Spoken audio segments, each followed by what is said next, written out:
second overtime. Frogs with a field goal. Hogs for a chance to win. Oh, stuff. Oh, it's not stuff, bro. It is. The quarterback running people over. Gotta love it. How about it? Are you kidding me? How does this team do it? Brett Bielema, Austin Allen celebrate an incredible win, double overtime. What is going on, Arkansas Razorback fans? Something tells me you woke up with an extra spring in your step this morning. You're probably really excited to watch highlights of last night's game. What a win on the road for the Razorbacks to beat the number 15 team. I don't care what conference they're in. You know, hell of a win for the Razorbacks. You know, and I said last week I said in my previous video I didn't think the Louisiana Tech game was a sign of things to come. And I also said the TCU game may not mean anything. And I still don't know if it does or not. When you consider the Big 12, the state that it's in, you know, time will tell, I guess. But Arkansas, hell of a win. Austin Allen, wow, showed some moxie, you know. Big kahunas on that kid. Holy cow. Raleigh Williams gets his first 100-yard game. Drew Morgan gets his first touchdown of the year. Brooks Ellis gets his first pick and touchdown of the year, you know, off the interception. What a game by them.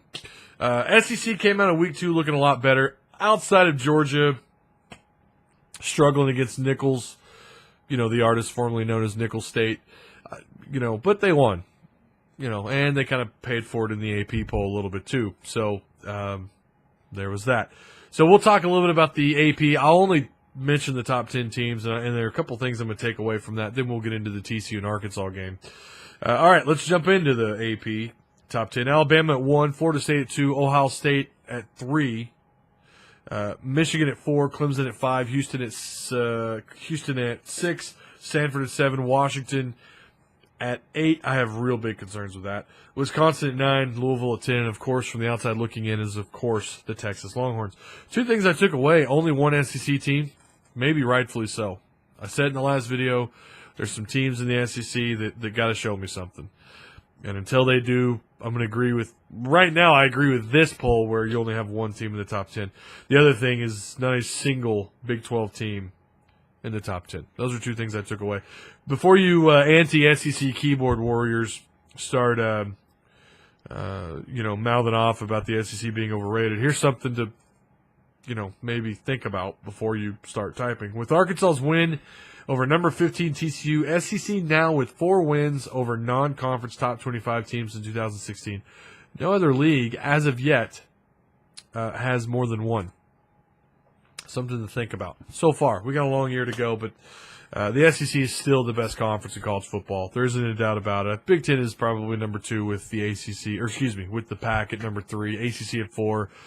And the Big 12, who right now looks to be, other than Texas, falling apart, number 5 out of the Power 5 conferences. If I had any vote, Oklahoma State, what a golly! You just feel bad for the way they lost that. You know, they had no business losing that game, or had no business being in that place to begin with. So you understand why they fall out of the top 25. But wow, I feel bad for Oklahoma State fans. That just sucks. The NCAA they've got to work with their officials on missing calls like that. You've got to be able to get that right in the game, not go back later and say, oh, yeah, damn, we messed up. I feel bad for Oklahoma State fans. That sucks. I think they'll recover. I think Oklahoma State will be fine. You know, I still think Texas right now wins the Big 12, but I think Oklahoma State will be in the mix as the year goes on. I think Arkansas looked pretty damn good, if you want my opinion. Defensively, they are so far better than where they were a year ago. Remember what I said against Louisiana Tech? I said that was a tale of the offense not getting its act together. That was the narrative, not the defense being bad. Look at the first 3 quarters of this game. Held these guys to 7 points. Now, yeah, they fell apart in the fourth quarter, but Arkansas's offense also went stagnant. And all of a sudden, Arkansas, I mean, just, you know, in the fourth quarter, you thought legitimately, okay, Arkansas is going to lose this game. Defense is too thin at cornerback in the defensive backfield to handle a team like a TCU. Now, sadly, they're going to have to play like 8 more teams that run this kind of football, run this kind of offense. So hopefully they get healed up and lick their wounds in the secondary. But They got a lot more teams to play like this, and they're just the offense has to sustain drives and has to finish drives with 6 points, not field goals, not missed field goals. They have to sustain drives to win, to beat teams like this. And they did that for the most part. They really did. I mean, they held their own defensively and offensively, but possession, the way it ended up, because TCU had the ball so much in the fourth quarter. It ended up being 33 minutes and 7 seconds for the Razorbacks and 26 minutes and 53 seconds for TCU.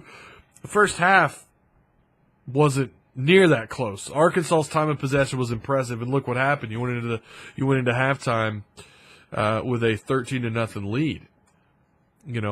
And then eventually Arkansas's offense went stagnant. They got stagnant, and TCU responded in the fourth quarter with 3 touchdowns. Kenny Hill, 1-yard run, Kyle Hicks, 7-yard run, and then another Kenny Hill 5-yard run. And by the way, something else I've noticed, I don't know what it is about when Arkansas is on defense, and we've seen this, and again, they've played 2 spread teams, so, it's just maybe that's what it is. But when opposing offenses get inside the 10-yard line of Arkansas, when they get to the Arkansas 10, I think a high school running back or a junior high running back can run straight up the gut and score on these guys. I don't know what the deal is there.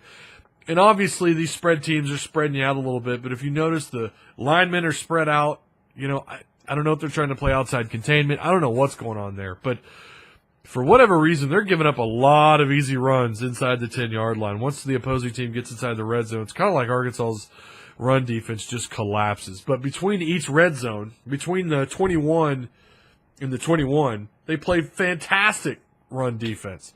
You can't move the ball on the ground against Arkansas unless you're a scrambling quarterback like Mr. Throat Slasher Kenny Hill.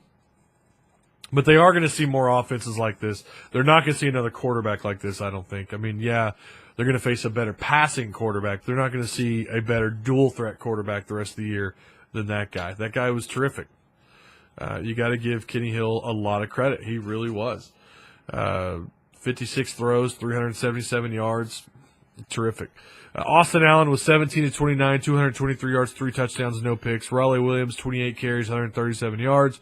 Drew Morgan, 7 catches, 93 yards, his first touchdown of the year. Brooks Ellis, of course, on defense had like 13, 14 tackles and a pick 6. Very impressive. I already mentioned Kenny Hill went 36 of 56 for 377, a touchdown and a pick.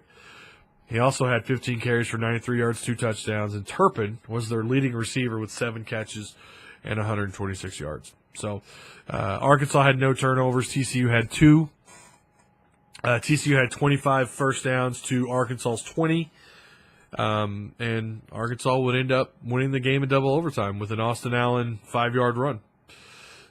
Really, really impressed with the way Arkansas played defense for the first 3 quarters. I really was. I don't know that anybody is going to hold those guys to 7 points in 3 quarters. Again, maybe someone will, maybe Texas, maybe Oklahoma, but that was fantastic football on defense for Arkansas. Again, you knew in the fourth quarter, eventually TCU was going to get its yards. They were going to get their points because that's what this offense does under Gary Patterson. I think of all the teams in the country that run this style of offense, TCU is one of the best. And Arkansas held them for 3 quarters. Again, I was just impressed with the defense. So, all right, that's it for me. I hope you guys enjoyed the video. Remember to like, comment, share this content. Copy and paste it somewhere on social media. I'd really appreciate it. Of course, if you liked what you saw, if you're an SEC football fan, especially if you're a Razorback football fan, tap the subscribe button. Till the next video, you guys try hell to be kind to one another. Peace.